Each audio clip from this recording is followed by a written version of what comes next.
Berhubung dengan najis anjing dan khinzir. Dan anjing dan khinzir. Anjing dan khinzir ini, kita tahu bahawa dia adalah mazhab Syafi'i, dia mengkategorikannya sebagai najis mughallazah. Itu yang kita belajar daripada kecil. Najis mughallazah kan bahagian najis mutawassitah, najis mukhaffafah. Jadi najis yang berat tu apa dia? Kategori dia anjing dan khinzir, iaitu najis yang berat. Bila najis yang berat, dia ada dia punya cara basuhan dia. Cara basuhan dia, idza walagha fi ina'i ahadikum. Idza walagha al-kalb fi ina'i ahadikum faghsilu 7 marrat wa ihdahunna bit-turab. Itu Nabi sebut. Apabila kena bekas kamu kena jilatan anjing, maka basuhlah bekas itu dengan 7 basuhan, salah satunya dengan air tanah. Salah satunya dengan air tanah. Ada tak dalil yang lain? Tak ada.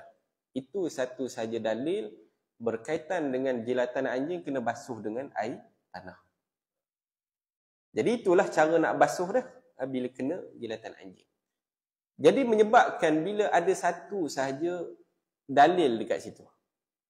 Bila satu sahaja dalil dekat situ, menjadi satu perbahasan di kalangan para fuqaha.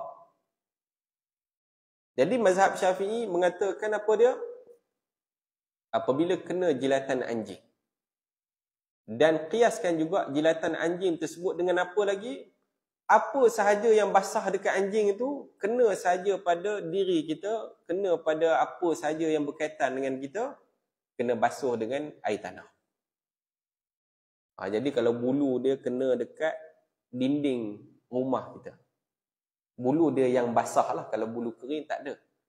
Ini nak mengatakan yang basah. Sebab kias apa tadi? Pada jilatan tadi. Kan jilatan basah, maka apa sahaja di seluruh badan dia, di luar apabila basah, kena basuh dengan air tanah. Najis dia basah ke kering? Basah lah kan? Ada tak keluar-keluar kering? Tak ada kan? Jadi bila basah sama jugalah kias. Walaupun najis dia keluar, basuh dengan air tanah. Nabi ada kata dalam hadis tadi, najis tak? Tak ada. Hanya jilatan anjing saja. Maka dalam hal tersebut, menjadi pertikaian di kalangan para fuqaha berkenaan dengan perkara tersebut. Baik. Jadi sesama di kalangan mazhab Syafi'i khilaf berkenaan dengan perkara tersebut. Iaitu apa dia? Apabila melibatkan jilatan anjing, Imam Nawawi ini dia bersetuju dengan Imam Syafi'i bahawa basuh dengan air tanah.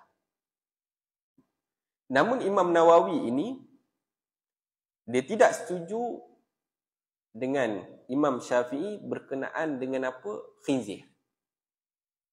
Berkenaan dengan khinzir. Sebab apa? Khinzir di dalam hadis tidak disebutkan bahawa mesti kena basuh dengan air tanah bila kena dengan khinzir ni tadi. Sebab Nabi hanya menyebut kalb, anjing. Namun Imam Syafi'i meletakkan qiyas kepada sekiranya anjing tu kena sama, kalau khinzir ni lagi teruk lah. Kan binatang yang diharamkan disebutkan di dalam Al-Quran, maka lagi teruk dia punya kenajisan dia. Jadi kalau dah anjing pun macam tu cara basuhan dia, maka khinzir pun sama juga. Itu Imam Syafi'i kemukakan pendapat macam tu. Jadi Imam Nawawi mengatakan bahawa hanya jilatan anjing sahaja yang perlu dibasuh dengan air tanah. Khinzir macam mana? Tak perlu. Khinzir tak perlu basuh dengan air tanah. Sebab apa? Tiada nas. Tiada nas yang mengatakan bahawa khinzir perlu basuh dengan air tanah. Antara yang lain, Nabi tahu tak pasal khinzir? Nabi tahu. Kan? Ayat berkenaan dengan tak boleh makan bangkai khinzir disebutkan di dalam Al-Quran. Maknanya Nabi tahu berkenaan dengan khinzir.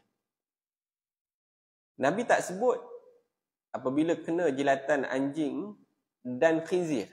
Nabi tak sebut macam tu. Nabi sebut hanya anjing sahaja. Jadi dalam masalah tersebut, Imam Nawawi kata, yang anjing sahaja kena basuh dengan air tanah, bila melibatkan khinzir tidak perlu basuh dengan air tanah. Jadi kita nak tengok pendapat mana? Pendapat yang ditarjihkan oleh negeri Perlis. Negeri Perlis iaitu apa dia? Hanya jilatan anjing sahaja yang basuh dengan air tanah. Yang lain tak perlu basuh dengan air tanah. Maknanya kalau kita kena dekat bulu dia, tak perlu basuh dengan air tanah. Itu pendapat mana?